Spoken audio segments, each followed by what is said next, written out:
رب اجعلني مقيم الصلاة ومن ذريتي ربنا وتقبل دعاء ربنا اغفر لي ولوالدي وللمؤمنين يوم يقوم الحساب. السلام علیکم ورحمۃ اللہ وبرکاتہ. الحمد للہ کفا وسلام علی عبادہ الذین اصطفى اما بعد. ایک شخص نبی صلی اللہ علیہ وسلم کے پاس آیا اور عرض کیا، میں اللہ سے اجر چاہتا ہوں اور ہجرت و جہاد پر نکلنے کے لیے بیعت کرنے آیا ہوں. آپ نے پوچھا، کیا تمہارے والدین میں کوئی زندہ ہے؟ اس نے کہا، دونوں زندہ ہیں. پھر پوچھا، تمہیں اللہ سے اجر چاہیے؟ اس نے کہا، ہاں. حکم ہوا، فرجع الی والدیک واحسن صحبتہما. متفق علیہ. کہ اپنے والدین کے پاس جاؤ اور ان کے ساتھ اچھا سلوک اور اچھا برتاؤ کرو. غور کریں، ہجرت اور جہاد دونوں اللہ کی عظیم ترین عبادات ہیں. ہجرت سابقہ سارے گناہوں کے لیے کفارہ ہے، اور کیوں نہ ہو. ہجرت میں دین و ایمان کی حفاظت کے لیے گھر بار، مال و جائیداد، اعزہ و قارب، آرام و آسائش وغیرہ بہت ساری نعمتوں کو قربان کرتے ہوئے ایک اجنبی جگہ دارالاسلام کی طرف جانا ہوتا ہے. اسی طرح جہاد میں دین و ایمان کی حفاظت کے لیے جان ہتھیلی پر رکھ کر تلواروں اور ہتھیاروں کے سائے میں لڑنا ہوتا ہے، اور یہ دونوں بڑی عظیم قربانیاں ہیں. مگر اللہ اکبر، والدین کی خدمت ان سب پر مقدم ہے. مشاہدین کرام، والدین، ماں باپ بے شمار خیر و بھلائی کا وسیع ترین دروازہ ہیں. مال و عمر میں برکت و خوشحالی کا سبب ہیں. والدین کی خدمت سے بلائیں ٹلتی ہیں، دعائیں قبول ہوتی ہیں، عمر میں اضافہ ہوتا ہے، روزی میں بڑھوتری ہوتی ہے، دلوں کو سعادت و خوشی ملتی ہے، رب تعالی راضی ہوتا ہے. نبی صلی اللہ علیہ وسلم نے اپنی امت کو یہ پیغام دیا کہ اگر اللہ کی رضا چاہتے ہو تو اپنے والدین کو راضی کرو. حدیث ہے، رضا اللہ فی رضا الوالدین، رواہ الترمذی. ان کی دعائیں لو، والد کی دعا رد نہیں کی جاتی. صححہ الالبانی. ان کی حیات کو اپنے لیے غنیمت جانو. والدین کے سائے میں جو راحت ہے، سکون ہے، ٹھنڈک ہے، وہ اس سائے کے اٹھ جانے کے بعد احساس ہوگا، مگر وقت نکل چکا ہوگا اور کفے افسوس ملتے رہ جائیں گے. اگر والدین کے ساتھ حسن سلوک کرو گے، تمہاری اولاد تمہارے ساتھ اچھا برتاؤ کرے گی. احسان کا بدلہ احسان ہے. هل جزاء الاحسان الا الاحسان. اللہ خالق ہے اور والدین انسان کی پیدائش کا سبب ہیں. قرار نطفہ سے لے کر مادر رحم میں پرورش تک، پھر وضع حمل کے بعد سے اولاد کے سن شعور تک والدین کو عظیم قربانیاں دینی پڑتی ہیں.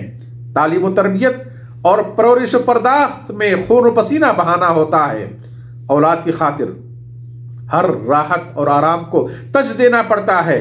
سردی، گرمی، دھوپ، تپش وغیرہ تکالیف کو سہنا و جھیلنا ہوتا ہے. ان عظیم احسانات کا بدلہ، ایک معمولی بدلہ دنیا کے اندر یہ ملا کہ شریعت نے اولاد پر والدین کے چند حقوق متعین کیا، جن کی ادائیگی لازم اور معمولی کوتاہی قابل مواخذہ بتایا ہے. اس واسطے کبھی ان پر اپنی آواز بلند نہ کرنا، بدتمیزی سے پیش نہ آنا، ہر حال میں ان کا شکر ادا کرنا رب تعالیٰ کا حکم ہے. انشکر لی ولی والدیک، سورہ لقمان آیت نمبر 14، کہ میرا اور اپنے والدین کا شکر ادا کرو. ایک دوسری آیت میں اللہ نے فرمایا، وَقَضَى رَبُّكَ أَلَّا تَعْبُدُوا إِلَّا إِيَّاهُ وَبِالْوَالِدَيْنِ إِحْسَانًا إِمَّا يَبْلُغَنَّ عِندَكَ الْكِبَرَ أَحَدُهُمَا أَوْ كِلَاهُمَا فَلَا تَقُل لَّهُمَا أُفٍّ وَلَا تَنْهَرْهُمَا وَقُل لَّهُمَا قَوْلًا كَرِيمًا وَاخْفِضْ لَهُمَا جَنَاحَ الذُّلِّ مِنَ الرَّحْمَةِ وَقُل رَّبِّ ارْحَمْهُمَا كَمَا رَبَّيَانِي صَغِيرًا. سورہ اسراء آیت نمبر 23 اور 24. رب تعالیٰ کا حکم ہے کہ تم اس کے ساتھ کسی اور کی عبادت نہ کرنا، اس کے سوا کسی اور کی عبادت نہ کرنا، اور ماں باپ کے ساتھ اچھا سلوک کرنا، اچھا برتاؤ کرنا۔ اگر تمہاری موجودگی میں ان میں سے کوئی ایک یا دونوں بڑھاپے کو پہنچ جائیں تو انہیں اف تک نہ کہنا، نہ انہیں جھڑپنا، ان سے ادب کے ساتھ بات کرنا، ان کے سامنے رحم و کرم اور تواضع کا بازو بچھائے رکھنا اور دعا کرنا، اے میرے اللہ، اے میرے رب، ان پر ویسا ہی رحم کر جیسا انہوں نے میرے بچپن میں میری پرورش کی ہے۔ غور کریں، آیت کریمہ میں توحید عبادت اور والدین کے ساتھ حسن سلوک کا ذکر ایک ساتھ ہوا اور انہیں اف کہنے کو نافرمانی قرار دیا گیا۔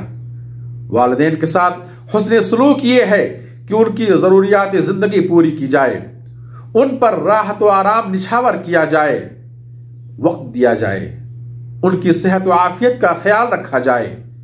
اور یاد رکھیں، اولاد اپنا مال سمیت والد کی ملکیت ہوتی ہے۔ حدیث ہے انت ومالک لابیک، رواہ ابن ماجہ وصححہ الالبانی، کہ تم اور تمہارا مال تمہارے باپ کا ہے۔ اولاد باپ کی کمائی ہے اور اولاد کے مال میں باپ کا حق ہے۔ اللہ نے والدین کو وہ مقام عطا کیا ہے جس مقام تک، جس مرتبے تک کوئی مخلوق نہیں پہنچ سکتی۔ تمام اہل دنیا، دوست و احباب، اعزاء و اقارب، حتیٰ کہ بیوی بچوں سے زیادہ حسن سلوک کا حقدار بتایا۔ ایک صحابی نے سوال کیا، میرے حسن سلوک کا سب سے زیادہ حقدار کون ہے؟ رسول اللہ صلی اللہ علیہ وسلم نے فرمایا، تمہاری ماں۔ 3 بار فرمایا اور چوتھی بار کہا تمہارا باپ۔ اس حدیث کو امام بخاری نے روایت کی ہے۔ باپ کے مقابلے میں ماں کے ساتھ حسن سلوک کو 3 گنا زیادہ بتایا، کیونکہ ماں کمزور جسم اور کمزور طبیعت والی ہوتی ہے اور اولاد کی پرورش میں زیادہ تکلیفیں جھیلتی ہے۔ اس لیے جنت جیسی عظیم نعمت کو ماں کے قدموں کے نیچے رکھا گیا۔ رسول اللہ صلی اللہ علیہ وسلم نے ایک صحابی کو حکم دیا، فَالْزَمْهَا فَإِنَّ الْجَنَّةَ تَحْتَ رِجْلَيْهَا، رواہ النسائی وصححہ الالبانی، کہ تو اس کی خدمت کر، جنت اس کے قدموں کے نیچے ہے۔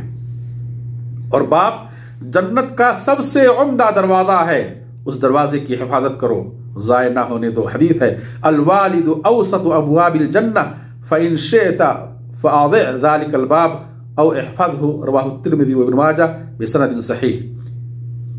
مشاہدین اکرام، والدین کے ساتھ حسن سلوک کرنا ایک توفیق ہے، اللہ کی ایک توفیق ہے، عنایت ہے، خیر و سعادت کی علامت ہے۔ ہر کسی کے حصے میں یہ خیر نہیں آتا۔